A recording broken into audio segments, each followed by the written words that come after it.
The Swineherd. Once upon a time lived a poor prince. His kingdom was very small, but it was large enough to enable him to marry, and marry he would. It was rather bold of him that he went and asked the emperor's daughter, "Will you marry me?" But he ventured to do so, for his name was known far and wide, and there were hundreds of princesses who would have gladly accepted him. But would she do so? Now we shall see. On the grave of the prince's father grew a rose tree, the most beautiful of its kind.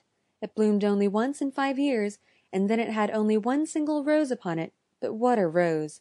It had such a sweet scent that one instantly forgot all sorrow and grief when one smelt it. He had also a nightingale, which could sing as if every sweet melody was in its throat. This rose and the nightingale he wished to give to the princess, and therefore both were put into big silver cases and sent to her. The emperor ordered them to be carried into the great hall, where the princess was just playing "Visitors are coming," with her ladies in waiting. When she saw the large cases with the presents therein, she clapped her hands for joy. "I wish it were a little pussy-cat," she said. But then the rose tree with the beautiful rose was unpacked. "Oh, how nicely it is made!" exclaimed the ladies. "It is more than nice," said the emperor. "It is charming." The princess touched it and nearly began to cry. "For shame, Pa," she said. "It is not artificial, it is natural." "For shame, it is natural," repeated all her ladies. "Let us first see what the other case contains before we are angry," said the emperor. Then the nightingale was taken out, and it sang so beautifully that no one could possibly say anything unkind about it. "Superbe! Charmant!" said the ladies of the court, for they all prattled French, one worse than the other. "How much the bird reminds me of the musical box of the late lamented Empress," said an old courtier. "It has exactly the same tone, the same execution." "You are right," said the emperor, and began to cry like a little child. "I hope it is not natural," said the princess. "Yes, certainly it is natural," replied those who had brought the presents. "Then let it fly," said the princess, and refused to see the prince. But the prince was not discouraged. He painted his face, put on common clothes, pulled his cap over his forehead, and came back. "Good day, Emperor," he said. "Could you not give me some employment at the court?" "There are so many," replied the emperor, "who apply for places, that for the present I have no vacancy. But I will remember you. But wait a moment. It just comes into my mind. I require somebody to look after my pigs, for I have a great many." Thus the prince was appointed imperial swineherd, and as such he lived in a wretchedly small room near the pigsty. There he worked all day long, and when it was night he had made a pretty little pot. There were little bells round the room, and when the water began to boil in it, the bells began to play the old tune. "A jolly old sow once lived in a sty, 3 little piggies had she." But what was more wonderful was that, when one put a finger into the steam rising from the pot, one could at once smell what meals they were preparing on every fire in the whole town. That was indeed much more remarkable than the rose. When the princess with her ladies passed by and heard the tune, she stopped and looked quite pleased, for she also could play it. In fact, it was the only tune she could play, and she played it with one finger. "That is the tune I know," she exclaimed. "He must be a well-educated swineherd. Go and ask him how much the instrument is." One of the ladies had to go and ask, but she put on pattens. "What will you take for your pot?" asked the lady.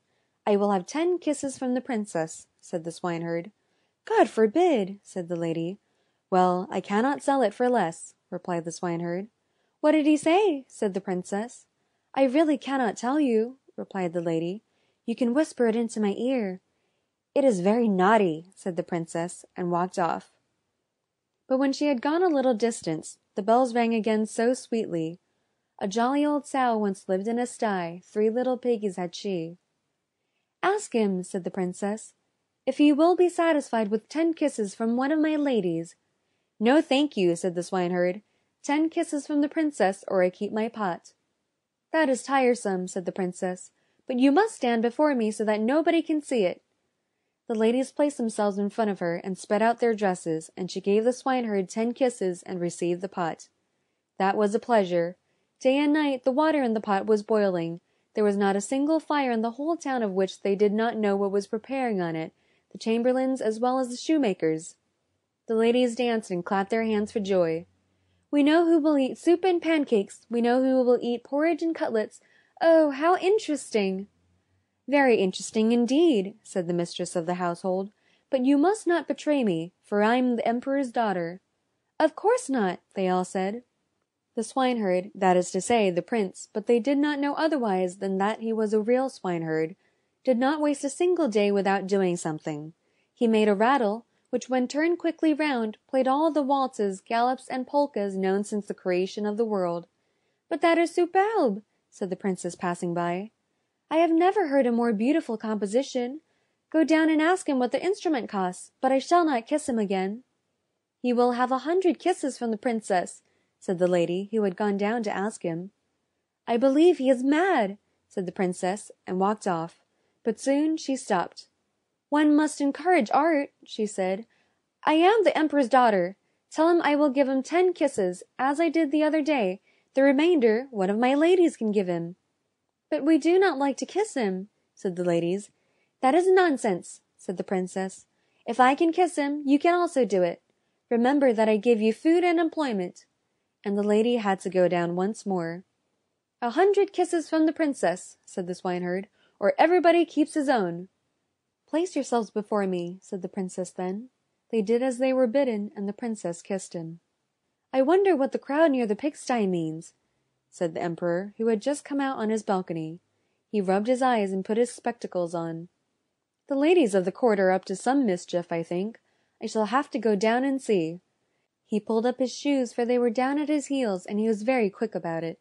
When he had come down into the courtyard, he walked quite softly, and the ladies were so busily engaged in counting the kisses, that all should be fair, that they did not notice the emperor.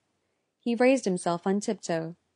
"What does this mean?" he said, when he saw that his daughter was kissing the swineherd, and then hit their heads with his shoe, just as the swineherd received the 68th kiss. "Go out of my sight," said the emperor, for he was very angry, and both the princess and the swineherd were banished from the empire.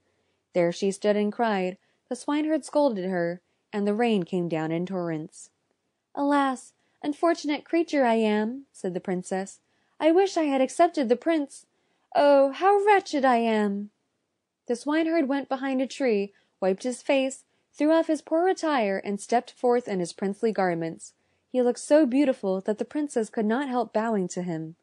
"I have now learned to despise you," he said. "You refused an honest prince, you did not appreciate the rose and the nightingale, but you did not mind kissing a swineherd for his toys. You have no one but yourself to blame." And then he returned to his kingdom and left her behind. She could now sing at her leisure. "A jolly old sow once lived in a sty, 3 little piggies has she." End of The Swineherd. Recording by Eve Lynn. End of Hans Christian Andersen, Fairy Tales and Short Stories, Volume 1, 1835 to 1842, by Hans Christian Andersen. Translated by H. P. Paul.